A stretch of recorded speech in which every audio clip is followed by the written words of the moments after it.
기도하고 시작하겠습니다. 거룩하신 아버지 하나님, 새해 두 번째 신우회 모임을 하나님 앞에 올려드립니다. 오늘 우리가 하나님 말씀을 나누면서 하나님의 생각과 뜻을 마음에 새기는 시간 되기를 원합니다. 이 아침 우리를 불러주셔서 이렇게 함께 말씀을 나눌 수 있도록 오늘 하루의 시간들을 허락하여 주심을 감사합니다. 말씀 듣고 바르게 깨닫는 은혜 허락해 주실 줄 믿으며 예수님 이름으로 기도합니다. 아멘.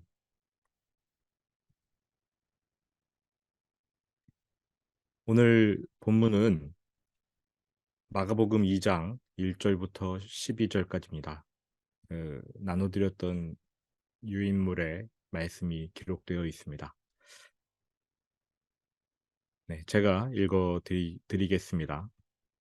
수일 후에 예수께서 다시 가버나움에 들어가시니 집에 계시다는 소문이 들린지라 많은 사람이 모여서 문 앞까지도 들어설 자리가 없게 되었는데 예수께서 그들에게 도를 말씀하시더니 사람들이 한 중풍병자를 네 사람에게 메워 가지고 예수께로 올세 무리들 때문에 예수께 데려갈 수 없으므로 그 계신 곳에 지붕을 뜯어 구멍을 내고 중풍병자가 누운 상을 달아내리니 예수께서 그들의 믿음을 보시고 중풍병자에게 이르시되 작은 자야 내 죄사함을 받았느니라 하시니 어떤 서기관들이 거기 앉아서 마음에 생각하기를 이 사람이 어찌 이렇게 말하는가 신성모독이로다. 오직 하나님 한 분 외에는 누가 능히 죄를 사하겠느냐. 그들이 속으로 이렇게 생각하는 줄을 예수께서 곧 중심에 아시고 이르시되 어찌하여 이것을 마음에 생각하느냐. 중풍병자에게 내 죄사함을 받았느니라 하는 말과 일어나 내 상을 가지고 걸어가라 하는 말 중에서 어느 것이 쉽겠느냐.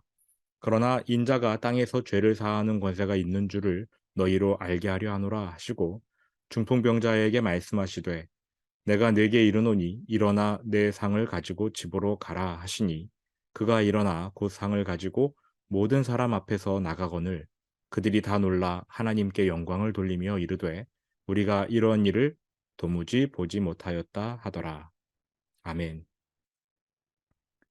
다들 잘 아시는 내용이어서 사건 내용은 간략하게 말씀드리겠습니다. 중풍병자의 치유를 위해 사람들이 그를 예수님께로 데려가고자 했는데 들어갈 틈조차 없이 붐비는 바람에 지붕을 뜯어 환자의 침상을 줄에 달아 내렸습니다.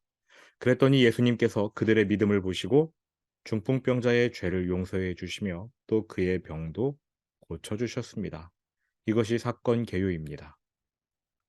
이 사건의 핵심은 치유하셨다는 게 아니라 예수님께서 중풍병자에게 하신 말씀, 그 말씀이 이 사건의 핵심이었습니다. 내 죄가 용서되었다. 자, 먼저 우리는 이 말씀, 내 죄가 용서되었다라는 말씀을 바탕으로 우리는 이 중풍병자의 질병 원인이 죄였음을 알 수 있습니다. 적어도 이 사람의 경우에는 중풍병의 원인이 죄였다는 것이지요. 모든 질병에다가 이같이 적용할 수는 없습니다. 어떤 병은 단순한 건강 관리 잘못으로 발생하고 어떤 병은 유전적 원인으로 발생하기도 합니다. 그런데 어떠한 병은 영적인 원인, 죄에 의해서 발생하기도 하지요. 어쨌든 이 사람의 질병 원인은 죄였고 예수님께서 치유하는 과정 중 그의 죄가 용서되었다라고 말씀하십니다. 그런데 예수님의 입에서 너의 죄가 사함을 받았느니라, 너의 죄가 용서되었느니라, 이 말이 나오자마자 그곳에 모인 모든 사람의 눈이 휘둥그레졌지요. 그들의 상식에 의하면 첫째, 오직 하나님만 죄를 사하실 수 있고, 둘째, 죄인이 속죄 제사를 드리며 회개해야 죄 사함을 받을 수 있는데, 지금 예수님의 말씀은 이 두 가지 그들이 갖고 있는 상식을 모조리 어겼습니다. 그러니 어리둥절할 수밖에 없지요. 상식에 어긋나는 일들이 일어날 경우 우리는 몹시 불편해합니다. 그 자리에 있던 사람들도 마찬가지였습니다. 특히 종교 지도자들의 마음이 불편해졌어요. 6절, 7절. 어떤 서기관들이 거기 앉아서 마음에 생각하기를 이 사람이 어찌 이렇게 말하는가? 신성모독이로다. 오직 하나님 한 분 외에는 누가 등이 죄를 사하겠느냐? 예수님은 그들의 생각을 아셨습니다. 그들이 속으로 이렇게 생각하는 줄을 예수께서 곧 중심에 하시고 이르시되 어찌하여 이것을 마음에 생각하느냐 중풍병자에게 내 죄사함을 받았느니라 하는 말과 일어나 내 상을 가지고 걸어가라 하는 말 중에서 어느 것이 쉽겠느냐. 예수님께서는 그 서기관들의 마음속 의혹을 의심을 풀어주는 대신 질문을 던지셨어요.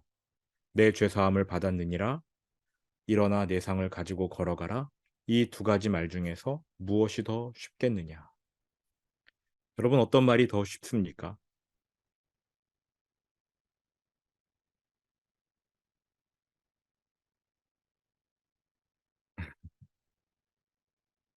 본문의 구조상으로는 죄사함을 받았느니라 라는 말이 더 어렵습니다. 그런데 정말로 그런가 생각해 보면 꼭 그렇지만은 않은 게 일단 죄사함을 받았느니라 이렇게 말씀하신 것이 사실이라면 예수님은 본인이 하나님임을 죄사함의 권세가 예수님께 있음을 증명해야 합니다. 무엇으로 증명할 수 있습니까? 병의 원인이 죄이니까 죄사함을 받았느니라 라는 말씀을 증명하려면 병을 고쳐줘야 돼요. 두 번째로 일어나 걸어가라 라는 말이 더 쉬운가? 근데 이 사람의 병의 원인이 죄예요. 그러니까 일어나 걸어가라 라고 말하려면 그 원인인 죄의 문제부터 해결해 줘야 합니다. 결국 둘 다 어렵지요. 그러니까 문맥상으로는 죄를 사하노라 라는 말이 훨씬 더 어려운데 둘 다 어려워요. 둘 다 쉽지가 않습니다. 그래서 주변에 모인 사람들이 답을 못하자 10절 예수님께서 이렇게 말씀하시죠. 인자가 땅에서 죄를 사하는 권세가 있는 줄을 너희로 알게 하노라 하시고 죄를 사하는 권세 갖는 것이 훨씬 더 어렵다 뭐 이런 뜻인데 그것을 증명하는 것은 병고침이라는 기적이잖아요. 그러니까 두 가지가 다 어려운 거예요. 어쨌든 이 10절 말씀에서 예수님이 자신을 가리켜 인자라고 하셨습니다. 문자대로 풀면 사람인의 아들 자, 사람의 아들, 평범한 사람이라는 뜻이에요. 이것이 인자의 문자적 의미인데 성경적인 의미는 좀 다릅니다. 왜냐하면 평범한 사람이라는 표현 인자에 특별한 의미가 부여되었기 때문입니다. 다니엘 7장 13절 14절 유인물에 적어드렸던 말씀 함께 읽어보실까요? 인자 같은 이가 하늘 구름을 타고 와서 옛적부터 항상 계신 이에게 나아가 그 앞으로 인도되매 그에게 권세와 영광과 나라를 주고 모든 백성과 나라들과 다른 언어를 말하는 모든 자들이 그를 섬기게 하였으니 그의 권세는 소멸되지 아니하는 영원한 권세요 그의 나라는 멸망하지 아니할 것이니라. 아멘. 얼핏 봐도 이 구절에서의 인자는 영원히 통치하시는 신, 하나님을 말하는 것 같습니다. 인류가 그토록 갈망하던 메시아가 이 땅을 하나님의 정의로 통치할 메시아가 사람으로 내려오시는 하나님이라고 다니엘서가 말하고 있는 거지요. 그래서 이후로 인자라는 표현은 그냥 단지 사람의 아들이 아니라 메시아, 구원주라는 의미가 담겨 있습니다. 담기게 되었습니다. 예수님께서 자기 자신을 인자라고 말씀하셨어요. 이것은 단지 나는 그냥 인간이다라고 말씀하신 게 아니라 내가 바로 하나님이고 인간으로 내려온 메시아이다. 이렇게 말씀하신 것입니다. 예수님은 자신이 인자, 곧 메시아, 하나님, 죄를 사하는 하나님임을 말씀하신 것입니다. 이것이 이 사건의 핵심이에요. 주제이지요. 예수님이 바로 죄를 사하는 권세를 가지신 하나님이시다. 11절입니다. 내가 내게 이르노니 일어나 내 상을 가지고 집으로 가라. 그가 일어나 곧 상을 가지고 모든 사람 앞에서 나가거늘. 단순한 병치유의 기적이 아니고요. 이 사람의 죄가 용서되었다는 증거로서의 표적이지요. 즉 예수 그리스도가 하나님이시라는 것을 거기 모인 사람들에게 증명해 보이신 것입니다. 사람들의 눈이 더 휘둥그레졌습니다. 이 사람의 병의 원인은 죄인데 병이 나았어요. 그러니 그의 죄가 용서되었다는 증거가 되지 않겠습니까? 즉 예수님에게 죄사함의 권세가 있다는 증거이고 예수님이 인자, 그들이 기다려온 메시아라는 증거, 그분이 바로 하나님이시라는 증거가 되기 때문입니다. 이 본문의 사건 기록 목적은 예수님이 하나님이심을 보여주는 데 있습니다. 예수님이 바로 하나님이시다. 자, 그런데 사람들의 반응이 좀 이상하지요. 12절. 그들이 다 놀라 하나님께 영광을 돌리며 이르되 우리가 이런 일을 도무지 보지 못하였다 하더라. 이 사람들이 놀랐다는 것도 이해할 수 있고 우리가 이런 일을 도무지 보지 못하였다면서 감탄하는 것도 이해할 만합니다. 그런데 거기 모인 사람들이 영광을 돌린 대상은 하나님, 그들의 관념 속에 들어있던 하나님이었어요. 여러분, 하나님께 영광을 돌린 일이 이상한 일도 아니고 잘못한 일 더더욱 아니지만 그들이 말했던 이 하나님은 관념 속에 들어있던 하나님이라는 겁니다. 개인적인 친분 관계를 가지고 있는 하나님이 아니고 경외했던 하나님이 아니고 늘상 머릿속에 들어있던 하나님. 근데 그 하나님의 아들이 지금 눈앞에 계시지 않습니까? 임마누엘, 그들과 함께 하시는 하나님이 눈앞에 계신데 그 능력을 나타내 보이셨는데 이 사람들이 예수님을 알아보지 못했어요. 동일한 사건이 기록된 누가복음에는 이 구절이 이렇게 기록되어 있습니다. 이러한 능력을 사람에게 주신 하나님께 영광을 돌리며 예수님을 그냥 인간으로 본 거지요. 기적 자체에만 놀랐을 뿐 예수님이 어떠한 분이신지를 아는 데까지는 나아가지 못했습니다. 우리는 예수님이 어떠한 분이신지 알아야 합니다. 그런데 관념으로만 알아서는 안 되고 우리의 마음으로 영혼으로 알아야 되고 우리의 피부 전 존재로도 알아야 합니다.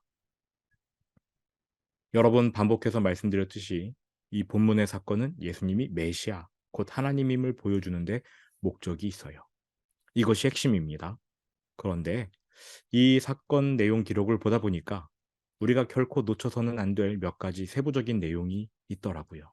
그래서 그 부분을 잠깐 살펴보고 말씀을 마치려고 하는데요. 첫 번째는 믿음에 대해서 우리가 생각해 봐야 합니다. 5절 말씀을 보시기 바랍니다. 예수께서 그들의 믿음을 보시고 중풍병자에게 이르시되, 여기서 그들은 중풍병자와 또 그 사람을 예수님께로 인도한 사람들 전체를 말합니다. 중풍병자의 믿음도 보셨고 그를 예수님께로 인도한 사람들도 믿음이 있었던 거예요. 중풍병자에게는 내가 예수님께 나아가면 병고침을 받겠다라는 믿음이 있었겠고요. 중풍병자를 운반하는 사람은 좀 귀찮지만 이 사람을 긍휼히 여기는, 그래서 예수님께 가면 치유받는다, 동일한 믿음이 있었던 것이지요. 어쨌든 예수님께서 이들의 믿음을 보고 치유를 시작하셨다는 것이 중요합니다.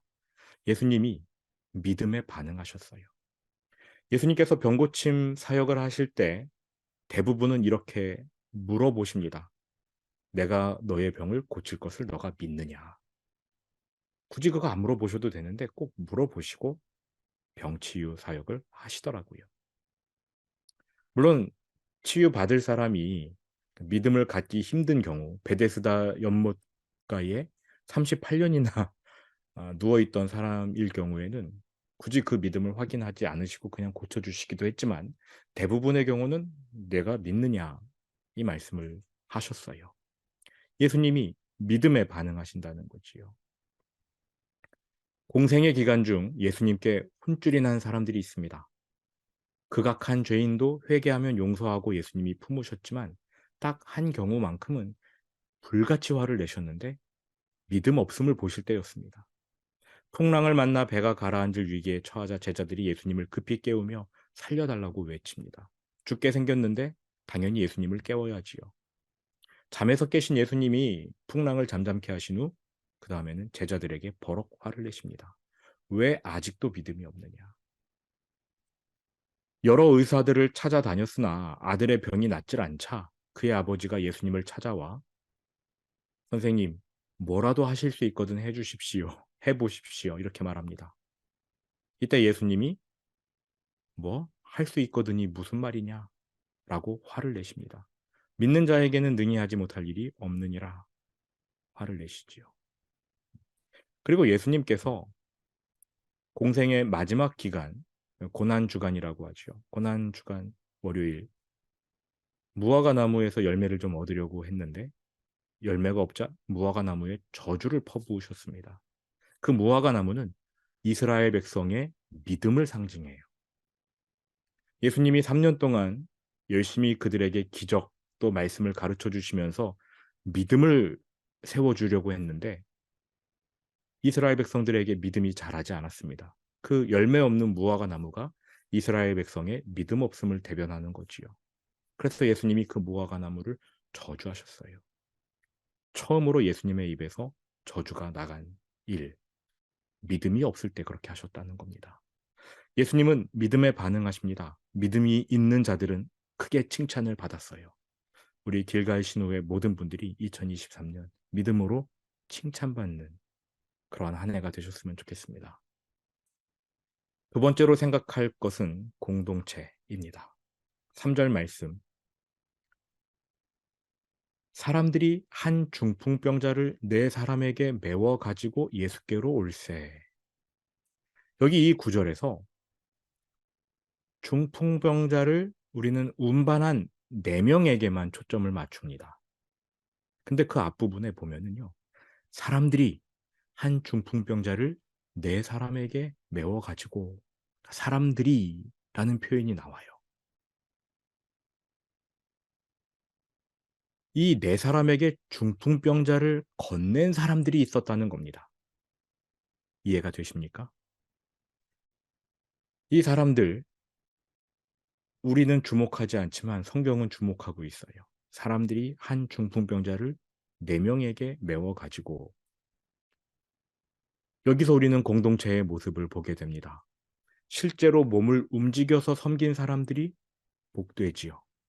예수님께서 그렇게 섬기신 분 아닙니까? 그러나 크리스천들의 공동체 안에는 선한 의지를 갖고 있으나 성격상 또 여러 다양한 이유로 이러한 일에 선뜻 나서지 못하는 사람들도 많습니다. 그런데 오늘 말씀을 보니 그러한 사람들도 하나님의 뜻 안에서 자기의 역할을 담당하더라고요. 중풍병자를 직접 운반하고 지붕을 뜯어낸 이 4사람은 이 일에 관여하면서 예수님의 본을 따랐지요. 그리고 그 모습을 거기 모인 여러 사람들에게 보여주며 섬김의 모델을 제시한 것입니다. 저처럼 문구적거리는 사람, 소심한 사람들에게 제대로 동기부여해 준 거지요. 여러분, 이러한 사람들이 주변에 있으면 여러분 정말 복된 사람입니다. 그러한 사람들을 보면서 나도 저 사람처럼 할 수 있겠지. 작은 자신감을 품게 되니까요. 이것이 크리스천의 공동체입니다. 나는 이렇게 하는데 너는 왜 안 해? 손가락질할 필요가 없고요. 또 나는 소심해서 저런 거 절대 못해. 저런 거는 저런 분이나 하는 거야. 이렇게 단념할 필요도 없습니다. 이것이 공동체예요. 서로 서로에게 동기부여해주고 용기를 주고 또 하나님께서 허락하시는 그 한도 안에서 우리가 자신에게 맡겨진 바들을 행하게 되는 거죠. 마지막으로 11절, 12절입니다. 내가 내게 이르노니 일어나 내 상을 가지고 집으로 가라 하시니 그가 일어나 곧 상을 가지고 모든 사람 앞에서 나가거늘. 11절이죠. 예수님이 그냥 일어나라, 집으로 가라 하셔도 될 법한데 굳이 침상을 들고 집으로 가라고 하셨어요. 왜 그러셨을까요?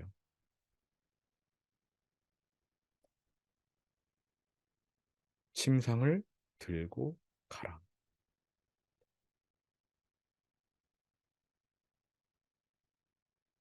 그 남의 집 지붕까지 망가뜨려 놨으니 거기에 더러운 침상까지 놔두지 말아라. 뭐 그래서 가져가라고 하신 걸까요?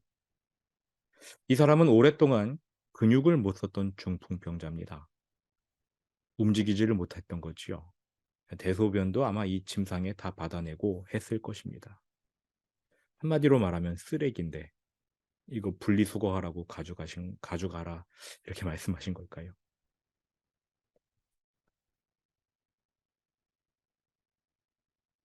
여러분, 이 침상을 들고 가라는 예수님의 말씀은 굉장한 은혜입니다.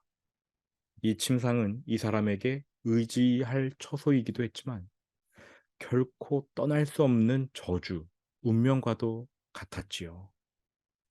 병원에 입원해 보신 분들은 병원 침대가 고맙기도 하지만 거기 누워서 일상을 보내는 일이 얼마나 괴롭고 고통스러운지 아실 겁니다. 하루빨리 퇴원하기만을 바라게 되지요. 3년 전에 발 뒤꿈치에 유리 조각이 박혀서 그거를 뽑는 수술을 했는데요. 하루 그 침상에 누웠거든요. 못 견디겠더라고요. "침상을 가져가라."라는 예수님의 말씀은 너의 과거의 저주, 너가 결코 떠나지 못할 거라고 생각했던 그 운명, 너 그거 들고 가서 절대로 잊지 말아라. 너를 구원하신 하나님의 은혜, 그 침상을 보면서 기억하라. 이러한 당부였을 것입니다. 혹 그 침상이 그냥 현장에서 대충 만든 들것일 수도 있겠지요. 성경이 말해주지 않으니까. 그렇다고 해도 그 침상은 하나님께서 보여주신 은혜와 긍휼의 상징입니다. 역시 구원을 베푸신 하나님의 은혜 잊지 말라고 예수님이 당부하신 것이지요. 그러니까 침상을 들고 가라. 굉장한 은혜의 말씀입니다. 오늘 본문의 주제는 예수님이 하나님이시라는 사실입니다. 그럼에도 우리는 이 본문을 읽으면서 이 사건 내용을 보면서 하나님이신 예수 그리스도의 긍휼, 그분의 사랑을 기억해야 합니다. 여러분에게도 이러한 침상과 같은 것들이 있을 겁니다. 절대 떠날 수 없을 것 같은 운명. 아, 나 이거 빨리 벗어나고 싶은데 했던 것들. 그런데 하나님께서 구원을 해 주시거든요. 예수님을 처음 만났던 그 체험, 기적과도 같은 구원의 감격, 그거 갖고 계시다면 잊지 마십시오. 우리의 마음속에서 은혜에 대한 감격과 감동, 감사가 멈춰서는 안 될 것입니다. 아, 오늘 말씀을 통해 권면을 드립니다. 믿음으로 칭찬받는 여러분 올 한 해가 되시길 바라고, 또 여러분이 속한 크리스천 공동체, 우리 길갈 모임도 그 중에 하나지요. 이 공동체 안에서 서로가 서로에게 동기부여하시기 바랍니다. 어떤 분은 기도하는 모습으로 동기부여할 수 있고, 또 성경 읽는 모습으로 동기부여할 수 있고, 봉사하는 모습으로 동기부여할 수 있습니다. 그리고 하나님께서 우리에게 주신 은혜, 마음속에 새기고 기억하면서 감동, 감격, 감사하는 일 매일같이 새롭게 하시는 올 한 해가 되시기를 축원드립니다. 이제 저의 설교는 여기서 마치겠습니다. 네, 감사합니다. 어, 공동체 그리고 믿음 이야기를 많이 해주셨네요. 네, 저희 교회도 어, 그 공동체, 어, 저희 교회로 이렇게 많은 분들을 인도해 주신 분이 계셔요. 그분 덕분에 이제 이렇게 오신 분들이 계시는데 막상 그분은 네, 떠나셨습니다. 어쨌든 하나님께서 그런 공동체에 정말 이렇게 뭐라고 해야 될까요? 보석 같은 분들이 있게끔 하시고, 또 이렇게 내성적인 분들이 오셔서 이렇게 어우러질 수 있도록 이렇게 인도해 주시면서 하여간 공동체 안에서 각자가 각자의 역할을 할 수 있게 하시는 것 같아요. 약간 송 대표님이 하나님을 기쁘시게 하는 믿음이 무엇인가 이렇게 물어보셨는데요. 음, 그 믿음이 없이는 하나님을 기쁘시게 하지 못하나니, 히브리서 11장 말씀 있지 않습니까? 근데 그 말씀이 에녹의 이야기 다음에 나옵니다. 에녹 이야기 다음에 나와요.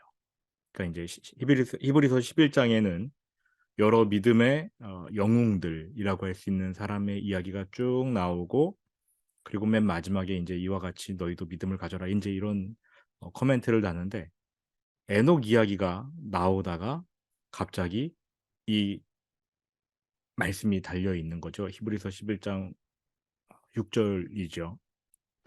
그러니까 에녹이 죽지 않고 하나님을 만났다, 하나님께 들림을 받아서 옮겨졌다, 이 말씀에 대한 코멘트가 바로 믿음이 없이는 하나님을 기쁘시게 하지 못하나니예요. 그러니까 이거는 그냥 따로 떼어내는 구절이 아니라 에녹의 이야기와 함께 살펴봐야 할 것입니다.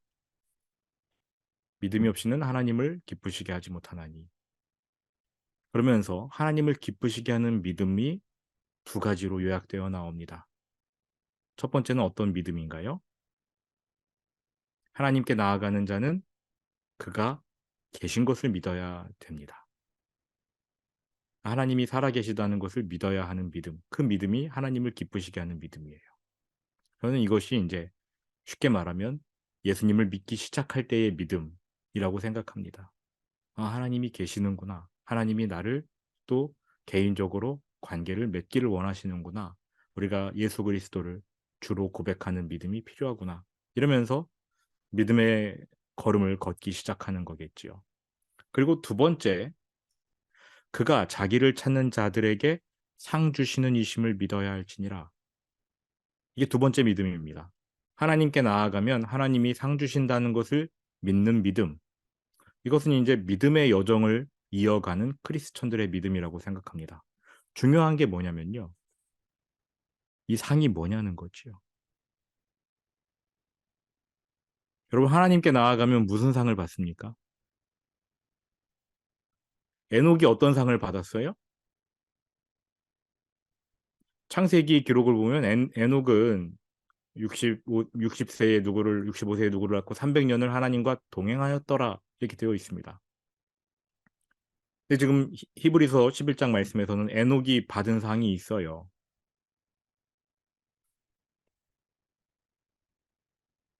하나님을 만난 거지요.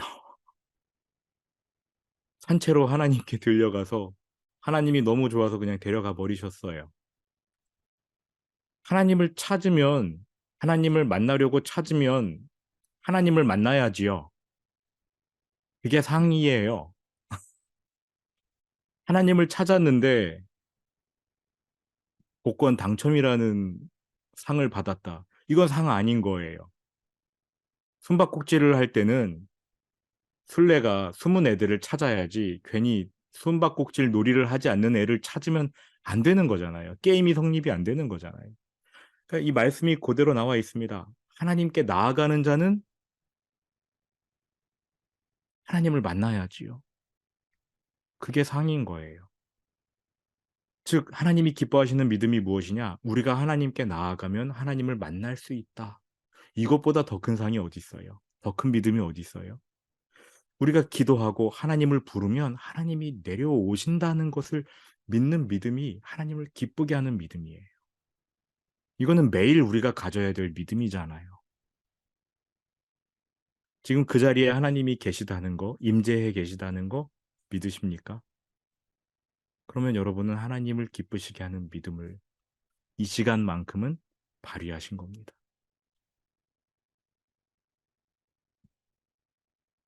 우리는 하나님께 나아갈 때 다른 상을 바라지요. 자녀가 좋은 대학 가는 상, 승진하는 상, 재산이 늘어나는 상, 아파트 청약 당첨되는 상, 이러한 상들을 바라는데, 그러한 상을 주실 수도 있지만 하나님께 나아갈 때 우리가 어떠한 자세로 나아가야 됩니까? 하나님 만나려는 자세로 나아가야 되겠죠. 하나님은 그런 믿음을 기뻐하신다는 거예요. 물론 우리의 얄팍한 목적에도 하나님이 만나 주셔요. 하나님은 통이 크신 분입니다. 우리가 다른 목적으로 하나님께 나아가도 하나님 우리를 만나 주십니다. 저는 그것도 믿어요. 그러나 하나님이 정말 기뻐하시는 믿음은, 아, 우리가 하나님을 만나러 가면 하나님이 만나 주시는구나. 그게 내 상이구나. 여러분에게 그러한 믿음이 있었으면 좋겠습니다. 저도 마찬가지고요. 그러한 한 해가 되셨으면 좋겠습니다. 네, 혹시 더 질문하실 거나 추가하실 말씀 있으십니까? 없으면 기도하고 마치겠습니다. 거룩하신 아버지 하나님, 오늘 하나님께서 주신 말씀대로 우리에게 믿음, 하나님이 기뻐하시는 믿음을 허락해 주십시오. 하나님을 찾을 때 하나님을 만날 수 있다는 확신, 우리가 기도하려고 눈을 감으면 하나님이 우리 가까이에 오셔서 우리 입술에 귀를 대시려고 허리를 굽히신다는 사실, 그 사실을 믿는 믿음 우리에게 허락하여 주시고, 어떠한 상황에서든 하나님이 동행하시기 때문에 두려워하지 않고 담대히 걸어 나아가는 그러한 믿음을 우리에게 허락하여 주옵소서. 또 각자가 속해 있는 그리스도인들의 공동체 안에서 하나님이 허락하신 대로 자신의 역할을 잘 감당하게 하시고,